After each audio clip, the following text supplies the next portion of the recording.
Hello po mga kababayan, si Dante Maravillas. Pag-usapan natin itong spliced video mga kababayan ni Pia Cayetano at saka ni Alan Peter Cayetano. Kasi itong mga Cayetano mga kababayan ay sabi nga natin, pag pinakinggan mo yung mga manifestations nila, hindi mo na mapapagkamala na parte sila ng defense panel. Di ba dapat ada Mr. Maravillas, yung statement mo, mapapagkamalan. Ay, hindi mo na mapapagkamalan kasi harap-harapan. Di ba? O ngayon, nag-react na kasi may pinapakalat na mga videos nila. Siyempre, yung kampo ng mga DDS ito, para dituin yung ating mga mamamayang Filipino. Dito sa issue ng impeachment ni Sara Duterte. And so, hindi na makatiis yung prosecution panel, nag-react na po sila para basagin ito mga propaganda na pinapakalat nila. Siyempre, propaganda ng kasinungalingan. So, hindi na makatiis, mga kababayan, si prosecutor, House Prosecutor, Public Prosecutor, Chel Jokno, pati yung spokesperson ng prosecution team, si dating Congressman Ace Barbers, nag-react na po sila mga kababayan. Unahin natin itong sinabi ni Jokno as published ng Manila Times. Sabi dito, Jokno rebuts Senator Pia Cayetano's video, says remarks lack context. House Prosecutor Chel Jokno on Saturday said a video posted by Senator Judge Pia Cayetano, siya pala mismo yung nag-post, showing his exchange with Senator Judge Alan Peter Cayetano over the subpoena for Vice President Sara Duterte's bank records, failed to present the full context of his remarks. With all due respect to the Senator Judge, sabi po ni Chel, and so the public will not be misled. Huwag mabudol. This is the context and the complete statement that I made, sabi po ni Jokno, before releasing the full portion of his response during the impeachment trial. Jokno said the prosecution's request for bank records niya could not be considered a fishing expedition because it was not made on a mere speculation. Sabi niya, a fishing expedition niya can be said to have happened only if the party requesting the evidence or documents is merely hoping to find something. Sabi po niya, let me clarify, linawin ko niya, we are not merely hoping, we found probable cause or sufficient basis in the records of the Anti-Money Laundering Council involving billions of pesos that passed through the accounts of Vice President Sara at saka yung kanyang asawang si Man Scarpio. Paliwanag mga kababayan ni Jokno, the prosecution sought the bank records niya para ma-determine whether they were consistent with the AMLAC reports, emphasizing that such records niya could only be obtained through a court-issued subpoena. Dagdag pa mga kababayan ni Jokno that had the House obtained the records before the impeachment trial, it would have violated Vice President Duterte's rights and due process. Now, anya, that there is a subpoena for the Vice President's bank records, both sides can use them to prove the respective cases. Paliwanag po ni Jokno. In this way, the senator judges can decide based on the entirety ng ebidensya. Akbayan Party List, meanwhile, accused the Cayetano siblings, yung magkapatid na Cayetano, of circulating a spliced video following the exchange during the trial. A lawyer with a twisted argument clings to a spliced video because Akbayan Representative Chel Jokno exposed the Senator Judge siblings. They're now trying to twist the story, sabi po ng Akbayan. Pinipilipit po nila, mga kababayan, sabi ko sa inyo itong magkapatid na Cayetano, sumali na sa defense panel. Di ba ninyo alata, mga kababayan? Pag hindi ninyo alata, talagang masyado na kayong binulag pag ganyan. Binulag ng kanilang mga kasinungalingan. So yung Akbayan Party, mga kababayan, criniticize yung naging post ni Pia Cayetano saying it was inappropriate niya para sa isang senator judge to publish content that it claimed echoed the defense narrative. What's even more disappointing is that this is the kind of content being posted by a senator judge. It is right in line with Sarah's camp. Where do you find a judge trolling the prosecution online? So, who is really being one-sided now? Sabi po ng akbayan. Sabi nga ni Robin na ang prosecution po dapat hindi one-sided. Ang dapat hindi one-sided yung judge. Ang prosecution normal na maging one-sided. At saka yung defense dapat one-sided. Ang problema, yung senator judge, mga kababayan, kumiling na sa sa kampo ng defense. They're now on the side of the defense. Yan ang masaklap sa nangyayari ngayon, mga kababayan. Kaya ito magkapatid, yung mga dinadaldal nila na pinapalabas nila na fair sila, baliktad po ang katotohanan. Pang-front nila, mga kababayan, pang-cover nila yung statement na dapat maging fair. Pati yung mga prayers nila, pang-cover nila yon. Pero sa actual na ginagawa nila, hindi sila fair. Nandun sila sa side ng defense. Napakalinaw po. Kaya hindi na makatiis yung prosecution team. Mga kababayan, talagang nagsalita na. Pakinggan natin din yung side ni Barbers. So ito yung statement ni Barbers. We respect every member of the Senate Impeachment Court, including Senator Judge Pia Cayetano, and we recognize that everyone is entitled to express their own views, lalo na dito sa mainit na usapin ng impeachment. However, we also hope that discussions regarding the impeachment proceedings are presented in a manner that gives the Filipino people the complete and accurate context. Ang impeachment trial ay hindi dapat husgahan batay sa ilang segundo ng video o sa mga putol-putol na bahagi nito. Mas mahalaga na makita ng buong publiko kung ano ang kabuuan ng proceedings upang sila mismo makabuo ng kanilang opinyon at patas at tamang pang-unawa dito sa mga videos na ito, dito sa nangyayaring ito. As public officials, we all share the responsibility of strengthening, not weakening public confidence in our institutions. The best way to achieve that is to encourage the public to watch the proceedings in their entirety rather than rely solely on excerpts. Kaya nga, pinapanawagan namin na sa ating mga kababayan na subaybayan po itong impeachment trial na ito dahil dito po natin maiiwasan ang pagkalat ng fake news.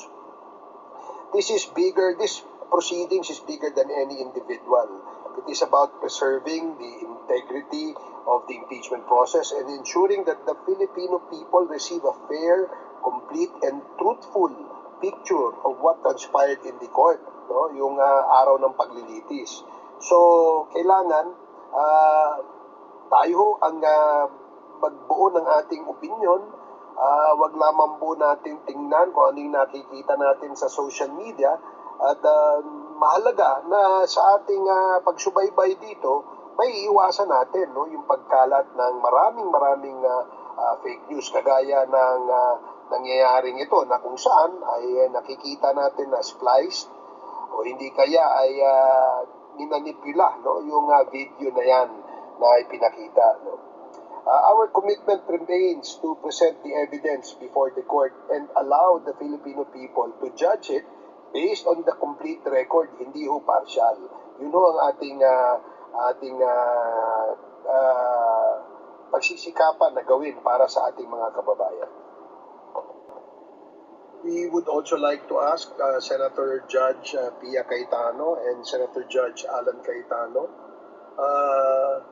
to simply tell the Filipino people, especially those that have seen this spliced video, kung ano yung katotohanan. Dahil nandoon po naman sila sa sa nung araw na yon, nung habang nagkakaroon ng oral arguments. At alam po nila, dinig nila kung ano yung katotohanan na taliwas o hindi kapareha ng video na kumakalat sa ngayon. So I do hope in the spirit of fairness that the center judge showing their impartiality, sana mabago at makorek po itong video ito. Ako duda ako na iko-correct nila yung video na ginawa nila. Kung sila mismo yung nag-splice niyan, conscious sila ng kanilang ginagawa. Talagang intensyon nila na lituhin yung tao. Yan ang purpose niyan. Kasi alam na natin kung ano po ang inclination nitong magkapatid na Cayetano. Asa pa kayo dito? From the very start, mga kababayan, alam natin yung anong kulay. Kung anong kulay ni Robin Padilla, nasabi, kahit sunugin na niya ninyo ako, Duterte ang aking, mangangamoy Duterte ako. Yun siya, pati si Amy Marcos. And the rest of the DDS senators, kaya nga ang label natin sa kanila, mga DDS senators, nasabi ko nga po, mga kababayan, itong mga taong ito dapat hindi na uupo bilang senator judge kasi alam natin yung kulay nila. Di ba? Hindi magiging fair talaga. Ito na nga po, mga kababayan ng kanilang mga ginagawa. Talagang actively nagpa-participate sila sa mga propagandang ganito in defense ni Sara Duterte at para sirain yung mga argumento ng prosekusyon. Na dapat yun ang trabaho ng defense team, yung panel. Isumali na po.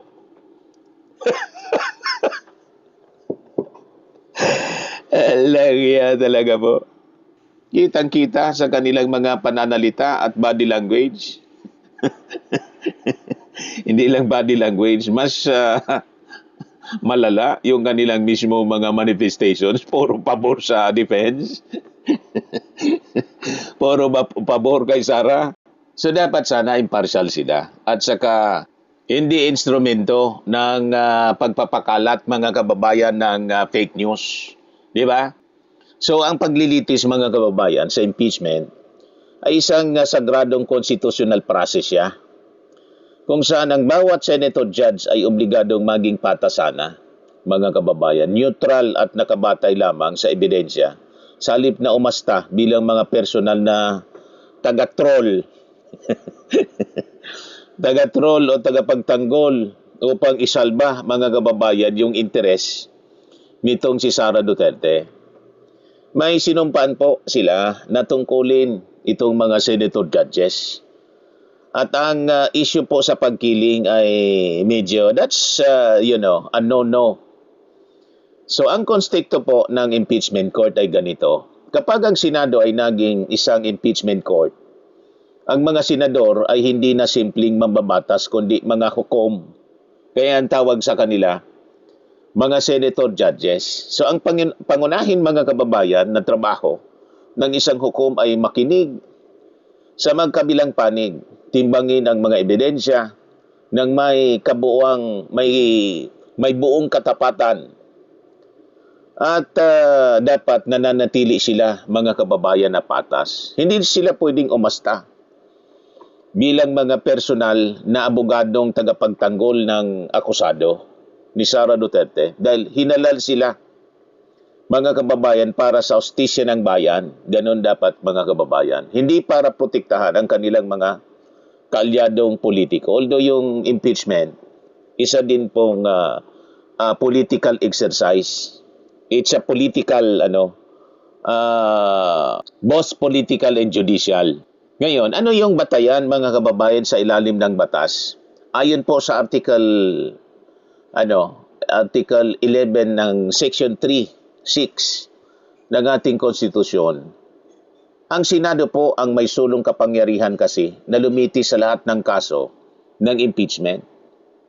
Napakalaking tungkulin ang inahawakan ng Senado. So bago magsimula ang paglilitis, ang bawat senador ay may mandatoryong nagpapasailalim sa isang sinumpaang panunumpa, yung oath of affirmation na tinatawag mga kababayan, na sila ay magpapasya ng walang kinikilingan mga kababayan.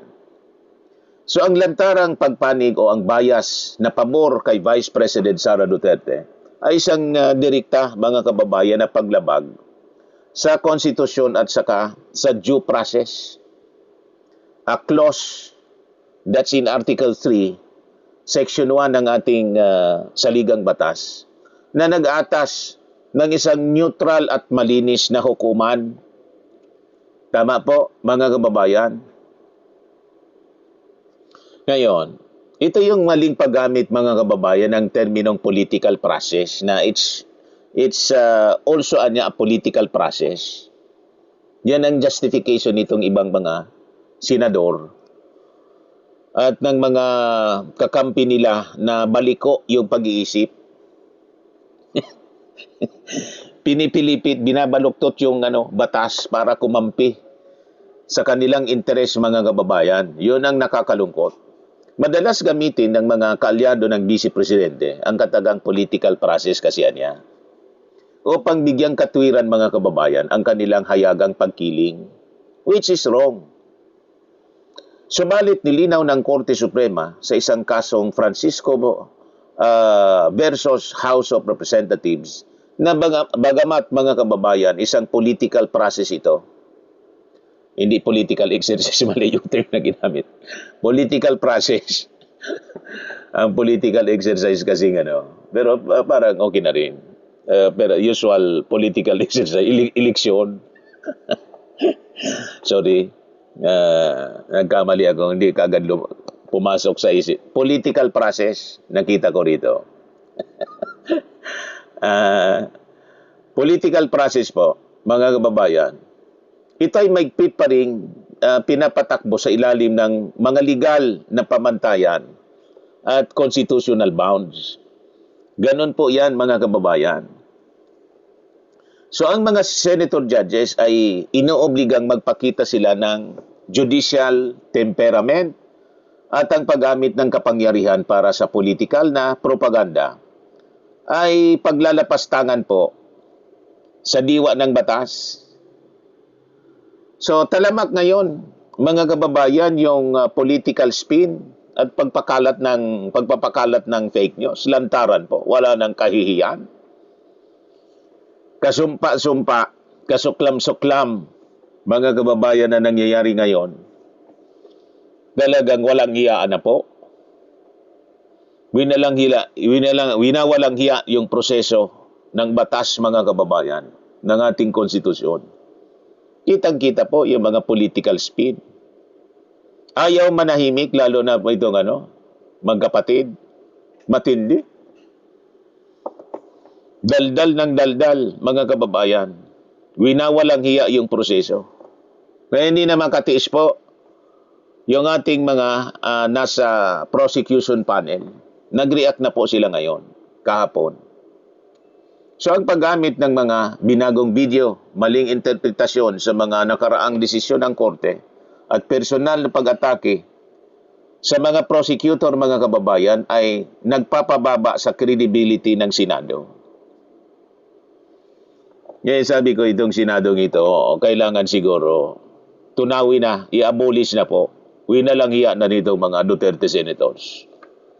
Doon pa lang sa the Senate is under attack. Matindi po. Binalasubas. So ang taong bayan ay humihingi ng isang patas at seryosong paglilitis po. Hindi isang sarsuela na naglalayong iligtas ang mga makapangyarihan mula sa accountability, pananagutan, mga kababayan.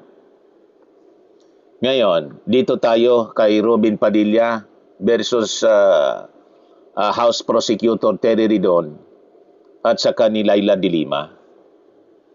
So ang mga pro-Sara na pagkilos at itong mga imbentong naratibo na nakakalungkot, mga kababayan, nakikita natin, kailangang basagin natin. Lantaran po ang pagtatanggol ni Senator Robin Padilla kay Sara Duterte sa pamamagitan ng pag-atake sa credibility ng House Prosecution Panel. Ginamit niya ang pambansang telebisyon at ang kanyang posisyon sa Senado upang magpakalat ng mga maling akusasyon laban po sa prosecution. Inakusahan niya na nagpapakalat ng bawal na naratibo, ngunit napatunayang galing lamang sa chismis o mga peking social media pages ang kanyang impormasyon. Galing doon sa mga kaalyado nilang, yung nasa DDS camp na mga fake news, peddlers na mga pages, yun ang base niya. Kasuklam-suklam. Ang kayayang katotohanan, mga kamabayan, na ito at ang comic relief na ginagawa ng taong to. Naging katatawanan at tampulan, mga kababayan, ng pagbatiko si Padilla ngayon. Matapos siyang direktang masupalpal ng opisyal na records at transcript ng prosecution. Dahil sa kawalan ng ebidensya at maling impormasyon, napilitan siyang magsorry na lang ng live sa publiko. Napanood ninyo? So ang kanyang mga sablay at walang basihang hirit tulad ng pagtawag sa mga prosecutor na parang langaw na nakatungtong sa kalabaw daw. Napanood ninyo yon? Napakayabang. Baka kayo po yung langaw. Utak langaw, mga kababayan. Anong pinagmamalaki mo, Robin Padilla? Mali-mali yung mga pinagsasabi po ninyo, Robin Padilla. Kakaya ka bilang isang Bicolano senator.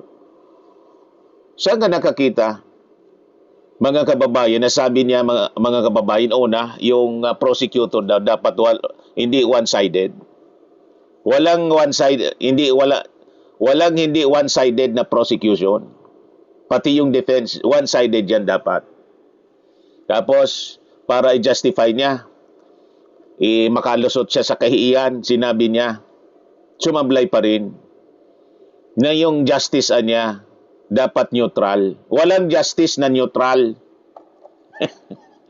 Ang hustisya, panig sa katotohanan, panig sa batas. Yan ang hustisya. Hindi neutral ang hustisya. Mali-mali yung natutunan mo, Robin Padilla. Sabi dito, justice is impartial, but not neutral. While the process requires judges and juries to be free of bias, when weighing evidence, the purpose of justice is inherently moral, to uphold the truth, protect the innocent, and correct the wrongs. Kaya hindi siya neutral ang hustisya. Doon siya panig sa batas, panig sa katotohanan, panig sa tama. What is moral? Yung mali dapat i-correct. Naintindihan mo na, Robin Padilla? Kaya masyadong baliko, baluktot ang mga natutunan mo mga bagay-bagay. Puro baluktot kasi mga kasama mo, puro baluktot ang pag-iisip. Yung mali naging tama, yung pagbabanta ni Sara, freedom of expression na. Di ba? Yan ang gusto ninyong lusot. Yung kill ng amo mong si Digong, tama na sa inyo. Puro baluktot kasi. Ang sabi sa, palibasa nag-Muslim ka na, sabi sa 10 utos, thou shall not kill. Huwag kang papatay. Pero yung amo mo, kill. Di ba? At si Sara Duterte, nagbanta na ipapatay yung ating Pangulong Bongbong Marcos, Elisa Marcos, at saka si Martin Romualdez. Kampi kayo kay Sara Duterte. At hindi ninyo yon ay pinagkakaila. Proud kayo. Tapos umuupo kayong senator judge sa impeachment trial ni Sara Duterte. Kung may kahiyan kasi kayo, kaya wala kayong kahiyan. Dapat mag-inhibit kayo dyan. Kung sa regular na korte, dapat pinipetisyon ng prosecution yung judge na mag-inhibit, i-assign sa ibang mga judge na walang koneksyon doon sa akusado, sa respondent. Di ba ganon? Ang the usual practice, mga kababayan. Pero siya, aktibo na dumadaldal with the rest of the Duterte senators na mga kasama niya tulad ng magkapatid ng Cayetano at saka si Amy Marcos. Kaya iya ang ginagawa ninyo dyan sa Senado bilang mga senator judge. Lantaran ng pagkiling, mga kababayan, sa panig ng defense, sa panig ni Sara Duterte. Hindi na sila nahiya. So sa halip mga kababayan na mag-ambag ng matalinong argumento, naging katatawanan ang kanyang inasal habang seryosong usapin ng bansa ay nakasalalay dito mga kababayan. Pilit din niyang pinipigilan ang prosecution na magtanong upang harangan ang paglabas ng katotohanan. Bawal daw magtanong sa kanila. Yun ang sinasabi mga kababayan ni Robin Padilla. Kaya sabi ng prosecution, linawin mo anya. Yung sinasabi ninyo na bawal sa inyong magtanong. So, malinaw na paglabag ito sa Senate decorum mga kababayan. Ang pagbibitiw ni Padilla ng paninira at walang basihang bansag sa mga miyembro ng House Prosecution Panel ay direktang paglabag sa sa rules of the Senate and parliamentary acts in language, mga kababayan yan.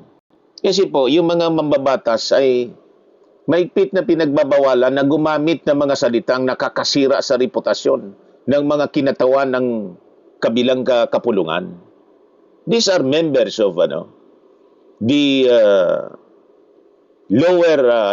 lower house na tulad nila, mga mambabatas din. Kaya lang sila nasa lower house, sila nasa upper house. Di ba? Unparliamentary ang ginagawa mga kababayan ni Robin Padilla. Ang mga mambabatas po ay mahigpit na pinagbabawalan na gumamit ng mga salitang nakakasira sa reputasyon ng mga kinatawan ng kabilang kapulungan. Ganon yan po. Isa siyang paglabag sa Code of Conduct at saka impartiality. Ang pagpapakalat po ng maling impormasyon upang siraan ang isang panig ay lumalabag sa Republic Act 6713 o yung Code of Conduct and Ethical Standards for Public Officials and Employees. Partikular na po sa prinsipyo ng professionalism at justness and sincerity. Kaya kailangang magbasa ito si Robin ng mga rules. Wala eh. Puro kayabangan. Puro kahambugan. Nagagaling-galingan kasi siya mga kababayan. Kasi naging number 1, top-notcher senator siya. Kaya siguro ganyan siya kung umasta. Napakayabang. Sa bukod dito mga kababayan, sa ilalim ng Rule 137 ng Rules of Court na may suppletory application sa impeachment, ang isang hukom na nagpapakita po ng personal na puot at tayagang pagkiling o manifest partiality ay may legal na obligasyong mag-inhibit o mag-atras sa kaso dahil wala na siyang moral na credibility na humusga ng patas. Si Robin po ayagan na sinasabi niya na Duterte siya. Ganon din si Amy Marcos. Kahit daw sa pabiribaligtarin, tagilid. Kay Sara siya. All of these Duterte senators dapat mag-inhibit. Si Robin Padilla, sabi niya, kahit sunugan daw siya, mangangamoy sa Duterte. Bakit siya umuupo as senator judge? Somebody should petition these people. Yung magkapatid na Cayetano, ito si Robin Padilla, itong si Amy Marcos. Dahil sa pagdi-display nila ng partiality, they should inhibit na mag-participate pa rito sa impeachment trial. Kasi hindi sila kikiling po sa ebidensya. Hindi sila titingin sa ebidensya. Kitang-kita po sa kanilang mga pagmumukha at sa kanilang mga pananalita. Sinasalaula nila ang proseso ng impeachment. Tama po yung ating observation? Winawalang hiya nila.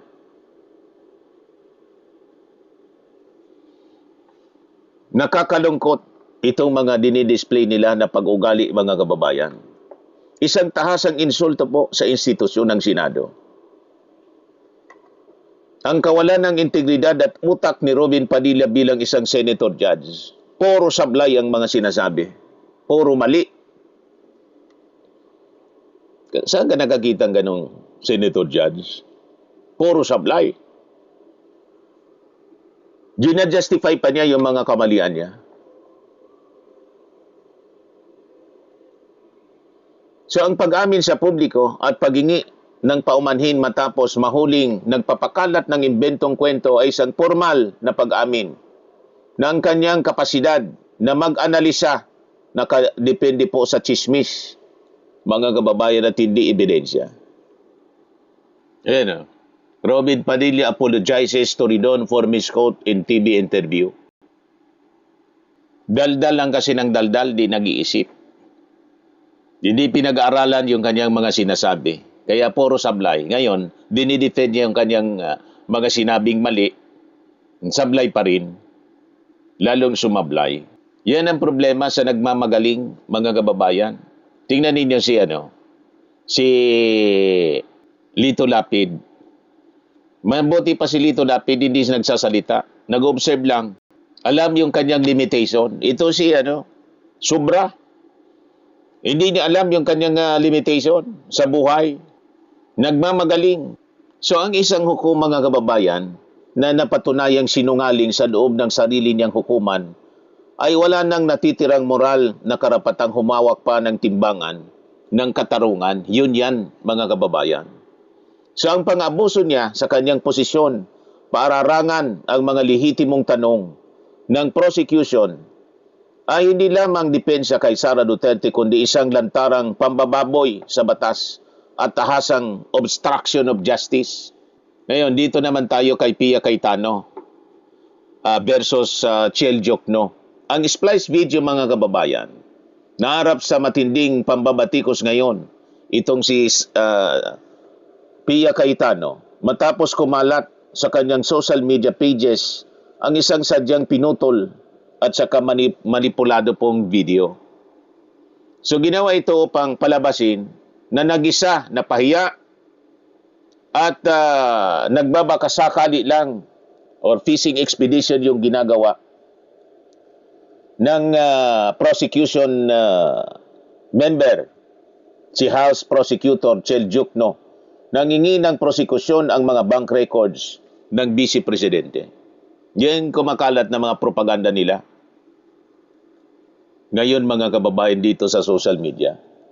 So, ginamit ni Cayetano ang maruming taktika ng mga internet trolls, mga kababayan, upang dinlangin ang mga ordinaryong mamamayan na walang oras manood ng buong paglilitis. Baluktot po sa katotohanan ang mga pinapakalat nila, mga kababayan. So bilang kaalyado ng pamilya Duterte, sinikap ni Cayetano na gamitin ang kanyang pinag-aralan upang ilihis ang atensyon ng publiko mula sa mabibigat na ebidensya. Nilinaw, mga kababayan, ni Attorney Chel Jokno na hindi sila nagbabakasakali dahil may matibay na opisyal na ulat mula sa AMLAC ukol sa bilyon-bilyon pisong dumaan sa mga accounts ng Vice Presidente na hindi tugma sa kanyang diniklarang yaman sa SALN po. So ang pag-post ng edited clip ay pandilin lang upang magmukhang mahina ang prosekusyon. Maprotektahan siyempre si Sara Duterte. Nandun din yung maling paggamit ng Stonehill versus Jokno President, mga kababayan. Ginamit pa niya ang sikat na kasong Stonehill versus Jokno na pinangunahan ng ama mismo ni Chel Jokno, si W. Jokno, upang i-argumento na labag sa karapatang pantao at isang general warrant ang paghadughog sa mga bank accounts ng Vice Presidente. So ito po ay isang maling interpretasyon sa batas ayon mismo sa paliwanag ni Chel Diokno, ang anak ng matandang Diokno, mga kababayan. Ang kasong Stonehill ay patungkol sa walang basihang pagsalakay ng pulisya gamit ang malabong warrant.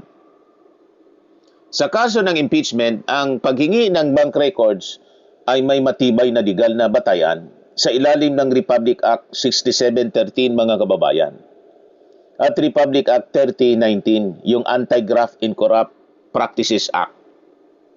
So bilang pampublikong opisyal, ang SALN ng Vice Presidente ay bukas sa pagsusuri, mga kababayan. At ang AMLAC ay may kapangyarihang magsubpena ng mga dokumento kapag may indikasyon ng hindi maipaliwanag na kayamanan o unexplained wealth. So ito ay paglabag din sa sub judice rule at saka sa cybercrime law, mga kababayan, sabi ng mga legal experts. Ang pagpapalaganap ng splice video habang umuusad ang paglilitis ay paglabag sa sub judice rule na nagbabawal sa mga komento o material na naglalayong mamanipula ang opinyon ng publiko at maka-impluwensya sa takbo ng korte. Yun ang malinaw. Bukod dito, mga kababayan, ang paglikha at pagpapakalat ng peking media upang sadyain sirain ang karangalan ng isang tao, gaya po ni Attorney Chel Diokno, na member ng prosecution team at congressman, maaring pumasok sa diwa ng online libel sa ilalim ng Republic Act 10175 o ito yung Cybercrime Act, Prevention Act.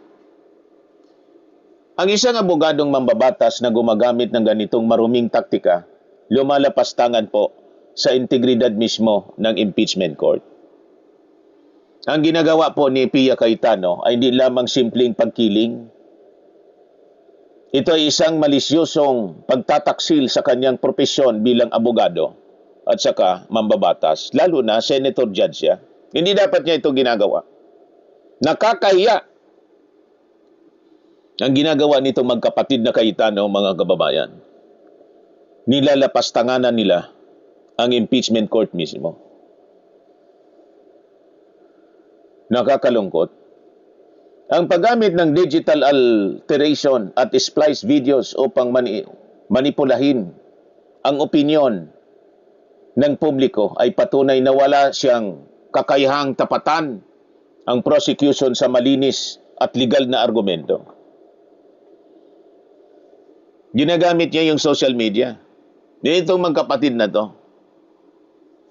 naging madalas yung pag-live at dinidiscuss nila ito. Sila lang ang gumagawa niyan, mga kababayan. Nakakalungkot. Other senators, hindi po ganyan ang ginagawa. Walang ganyan ang ginagawa. Sila lang.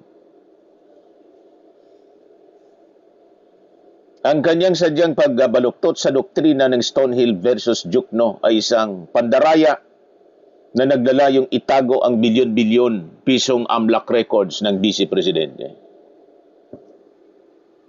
So ang isang abogado and senator na gumagamit ng taktika ng troll sa social media ay nawala na ng credibility na maging bahagi ng isang marangal na impeachment body. Sana po may magmosyon, may humiling sa prosecution team na ipan-inhibit po itong lahat ng Duterte senators. Lalo itong masyadong halata ang pagkiling po kay Sara Duterte. Wala silang karapatan na maging judge. Kasi kahit sa regular courts, hindi ganyan, mga kababayan. Pinipetisyon ng abogado na ilipat ng sala yung kaso. Pag nakikita po na yung judge mismo hindi magiging fair kasi may relasyon sa akusado. Tama po? Wala tayong maasahan dito sa mga tao ito. Yan ang nakakalungkot. So dito tayo sa panawagan ng fairness. Demand for fairness. Maging patas dapat at itigil dapat itong mga propagandang ito, mga kababayan. So, sina Senator Robin Padilla at Pia Cayetano ay binabayaran natin. Sinisweldo natin sila. Mga public servant sila bilang mga senador. Binabayaran ng buwis ng ating mga mamamayang Pilipino. Bilang mga mamabatas at hukom, hindi bilang mga personal na taga-troll, tagapagtanggol ni Sara Duterte, maya naman kayo. Nawala na bang kayo kang kahiyan? Tumigil kayo sa iyong mga pangwawalang hiya mismo dyan sa Senado. Sumusobra na kayo. So ang pagpapakalat ng fake news, splice videos at pambubulas sa mga testigo, mga kababayan, at prosecution ay nagpapakita na dinala nila ang maruming politika sa loob ng sagradong proseso ng batas itong impeachment trial. So yung panawagan natin dito sa mga taong ito ay mag-inhibit. Mag-inhibit na kayo.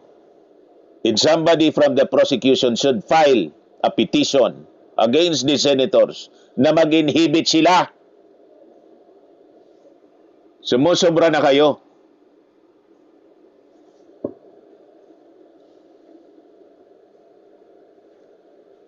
So kung hindi kayang bitawan ni Robin Padilla at Pia Cayetano ang kanilang personal na interes at pagiging pro-Sara, ang pinakang malinis at legal na akbang ay ang pag-inhibit o mag-atras sila sa paglilitis. Huwag dapat sila mag-participate dyan. Ang taong bayan po ay nagbabayad ng tamang buwis at karapat-dapat sa isang patas na paglilitis kung saan ang katotohanan, ang ebidensya, ang dapat na manaig. Aktibo ni silang humaharang. Napakalinaw mga kababayan. Hindi kami bulag na mga mamamayang Pilipino para hindi namin makita ang inyong pinaggagawa. Nilalapastangan ninyo ang mismong impeachment trial. Kung hindi ninyo kaya na maging neutral bilang mga judge, nang gusto ninyo maging neutral yung prosecution, lalo na si Robin, dapat daw neutral, hindi one-sided. Anong klaseng pag-iisip mayroon kayo? Saan ka nakakita ng prosecution na neutral? Ang trial po, adversarial yan. Yung defense, yung prosecution, adversarial. Sino nagturo sa iyo, Robin Padilla, ang ganyang uri ng kaisipan? Anong klaseng? Saan ka nakakita na prosecution kumampi sa defense? At yung defense kumampi sa prosecution? Ang neutral, dapat kayo yon. Impartial. Mga senator judge. Pero ang hustisya, hindi neutral, kundi kampi sa katotohanan, kampi sa batas, kampi sa lakas ng ebidensya. Kung malakas yung ebidensya, conviction dapat. Yon. At kung mahina, di-acquit ninyo. Yun ang trabaho ng judge. Tumingin sa ebidensya. Hindi tumingin sa kalyado. Pero kung hindi ninyo talaga kaya, kasi sabi mo, kahit sunugin ka, Duterte, mangangamoy ka, lumayas ka dyan sa pagiging senator judge. Wala kang karapatan, Robin Padilla, umupo dyan as senator judge. Kami yung nagsisweldo sa inyo na mga mamamayang Pilipino. Sinalasaula ninyo ang Senado, ang impeachment court. Anong klaseng mga senator judge kayo? Naturingan kayong senator judge, ganyan kayo umasta. Somebody in the prosecution should petition these people sitting as senator judge na kitang-kita. Hindi nagiging impartial, mga kababayan. Kitang-kita ang pagkampi kay Sara Duterte. Hostisya at ebidensya dapat, mga kababayan. Hindi fake news. At splice video. Maging patas kayo. Kung hindi kayo magiging patas, mag-inhibit na lang kayo. So mamili kayo. Taong bayan o si Sara Duterte? Si Sara Duterte at kayo na luklok sa posisyon na yan dahil sa ating mga mamamayang Pilipino. Pinahiram lang namin yan na mga posisyon na yan sa inyo. Kami ang boss nyo. Huwag siga-siga dyan, Robin Padilla. Public servant ka, utosan namin. Utosan. Tagapaglingkod lang. Kami ang boss. Naintindihan ninyo, Robin Padilla? At saka ni Pia Cayetano, kahit mga abogado kayo, utosan namin kayo. Pinapasweldohan lang. Naintindihan ninyo? Winawalang hiya ninyo ang Senado. Sa mga naghanap ng malinis and spacious fitness gym, pumunta lang po kayo sa aming Colossal Fitness Gym. We also offer Grab Car Rental with our brand new 2023 model ng Toyota Innova.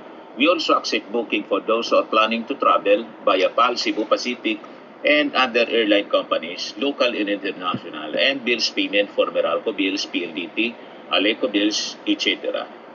Ang Colossal Fitness Gym is located at 3rd floor Security Bank Building, Landco Business Park, Legazpi City, Albay. For inquiries, look for Chilon Maravillas. Contact number 0966-802-0949. Yan yung aming Innova. Lagi na pong matao sa amin. Pati mga foreigners po, tingnan ninyo. Mga British tourists sila. Ang lalaki ng katawan na, mga kababayan, nag-gym sa amin. Ito naman po, Indian National. Ito mga mga European sila. Ito naman yung bago naming product na binibenta online, Eye Glow Serum. Whitening po siya galing sa South Korea. Tingnan ninyo yung epekto sa aking anak na architect entrepreneur, Riz Maravillas. For inquiries, look for Riz Maravillas on FB. Ito naman po, Firmax Firming and Lifting Cream, pinapahid sa mga pulses and other affected area. Mainam po ito sa mga pains at paninigas ng mga kaso-kasuan. Ito po, Automax Radiant Serum. Sa mukha naman yung application. Anti-aging po siya. You will look 10 years younger than your age. Ito naman po yung bagong product naming binibenta online. I am worldwide amazing pure organic barley powdered drink mix from Australia. Mainam po siya sa mga cancer patients. Tulad nito po ni Yuli Tan, isang ovarian cancer survivor. Sabi niya, barley did not just save my life. It gave me a new life. In 2019, Yuli faced the fight of her life. Through surgery and harsh chemotherapy, I am worldwide amazing pure organic barley became her source of strength. It boosted her immune system when she needed it most and gave her the energy to keep going. 100% organic siya po, immune system booster, trusted by survivors. For your inquiries and orders, dumiretso na lang kayo sa aking anak na architect entrepreneur, Riz Maravillas. Sa mga mahilig po sa mga imported bags and wallets, dumiretso na lang po kayo kay Ma'am Eileen Rosales, Eileen Closet, nakabase siya po sa Amerika. Ito po yung kanyang live streaming, live selling, every Sunday, o mamayang gabi, 7 o'clock in the evening, Philippine time.